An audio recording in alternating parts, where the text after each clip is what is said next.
lesson 2. We're talking about this like breakdown tree of a quadrilateral. So if you will, I'm on page 224, where you can also join me as well. And in this page, we're talking about the different properties that a certain parallelogram has. So get a picture of what we got going on here. This would be very helpful for you to think about, like, what's possible for us to be using. The tree of quadrilaterals. Any four-sided shape is a quadrilateral. It branches out into trapezoids, where there's one pair of parallel sides, into parallelograms, where there are two pairs of parallel sides, or this thing called a kite, where actually none of the sides are parallel. Further on down, trapezoids become isosceles trapezoids if the legs, that's the one with the spike and the spike, are the same size. Happens only when they actually like point together towards the same base angles of an isosceles trapezoid. They are also congruent. When you take a parallelogram, though, and you start putting restrictions on it, certain sort of characteristics, then we get rectangles or rhombuses, and ultimately, the most restrictive or constrained four-sided shape is the square. We're going to go ahead and use this idea and the stuff that we've been doing from page 215 on with quadrilaterals to help figure out, okay, what do we say classifies or is a characteristic of the following shapes?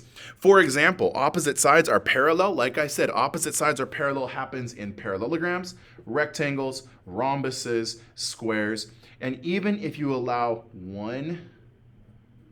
at least one, it would be an isosceles trapezoid, but not a kite. Okay, only one pair of opposite sides is parallel. I guess reading that one now, that's definitely an isosceles trapezoid, and it doesn't exist up above. Opposite sides are congruent. Once again, just as a reminder, opposite sides being congruent are parallelograms, opposite sides being the same length. In a kite, it's the adjacent sides that are congruent. Adjacent two spikes sides, there's actually two pairs of sides that are congruent in a kite. However, for us, with this one, we're going to make sure we're very clear here.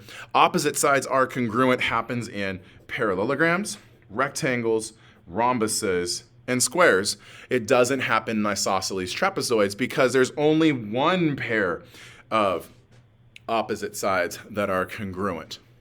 Now, depending on the way that we interpret kind of the flow of what's happening here, the way that we interpret like how a trapezoid has only one or at least one, depends on if there should be like a branch that connects it back down or connects it over into parallelograms. If we say at least, then a parallelogram is a special type of trapezoid. I know you can't really read that right here, but it's going to be on the wall in my room. Same thing of kites. Kites are kind of like specialized, or a rhombus is like a specialized kite. So if we allow both pairs of sides to be congruent, then we go from a kite to a rhombus, and then a rhombus into a square.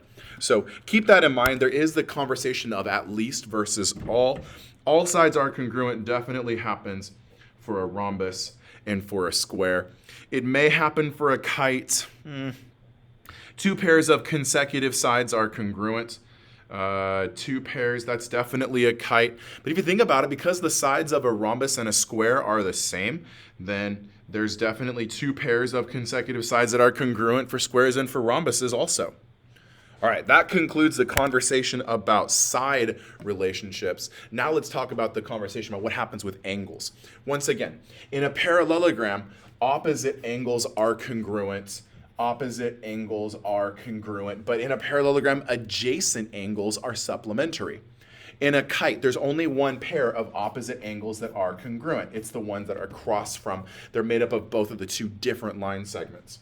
In a trapezoid, there's no guarantee in a trapezoid that any of the angles are congruent. Maybe it's a right trapezoid where there's a right angle in that corner. Doesn't have to happen that way all the time. In an isosceles trapezoid, these base angles are the same. So we get to acknowledge that too. In a rectangle, all four angles are 90 degrees. In a square, all four angles are 90 degrees. In a rhombus, because a rhombus is a special type of parallelogram, opposite sides are congruent. Maybe not 90 degrees, but definitely opposite sides are, or opposite angles are congruent. That also means that adjacent angles are supplementary. That's the math word. That means they add up to 180 degrees. Let's keep going with our table. Opposite angles are congruent happens in a parallelogram, happens in a rectangle, happens in a rhombus, happens in a square. It does not happen in a isosceles, trapezoid, or a kite.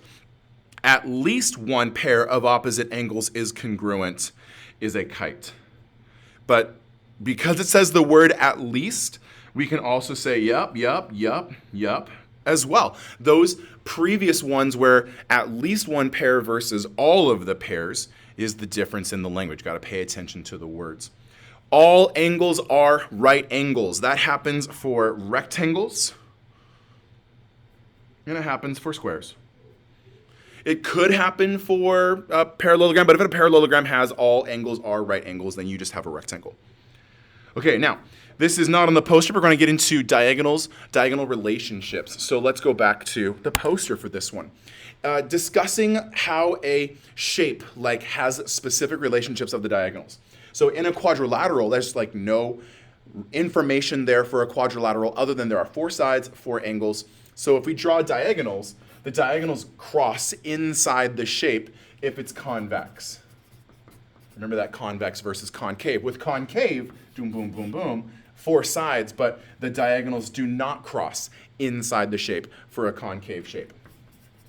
Pencil, this will be on the poster I'm writing. You can kind of see it in the video, I guess. If it works, it works. If it doesn't, come back in my classroom, take a picture. In a parallelogram, the diagonal goes from that corner to that corner, and the other diagonal goes from that corner to that corner. They bisect each other. They cut each other in half. For a trapezoid, from one corner to its opposite corner, that's a diagonal. From this corner to its opposite corner, that's the other diagonal. We have no information if they bisect or not. Down here, the diagonal of an isosceles trapezoid and its other diagonal, they are congruent. They're the same size of diagonal, but they don't bisect each other. That's, go back a couple of pages, page 223, page 222. In a rectangle, the diagonals are the same length. One way to know that your wall is square when you build a house is you frame out the rectangle of your wall, and then you run your tape from one corner to its opposite corner, and then you reverse it and you go to the other corner. If you're off by an inch, a half inch, a quarter inch, whatever, you don't have a perfect rectangle. You might have a structurally insecure house. The diagonals of a rectangle, they bisect. In a rhombus, the diagonals, they're not congruent, but because it's a parallelogram, the diagonals bisect each other. But the nice thing about a rhombus is that they are 90-degree perpendicular to each other. And since a square is a specialized form of all of these things, all of the conditions of a parallelogram, a rectangle, a rhombus, they all apply to the square. The diagonals are congruent, the diagonals bisect each other, and the diagonals form perpendicular lines. With a kite, the only condition of a kite, other than the diagonals are not congruent, two I guess, is that the diagonals are perpendicular. And the one that goes from opposite angle, the 2 angles that match in the kite, that diagonal is bisected. Let's finish out then this section, page 224, and finish out, this activity 3. It won't be finished, but we'll be moving forward. Diagonals bisect each other, that's a parallelogram, which means that's a rectangle, which means that's a rhombus, which means that's a square. Diagonals are perpendicular. That happens with a rhombus, that happens with a square, and that happens with a kite. And then diagonals are congruent, happens with a rectangle, which therefore means it happens with a square.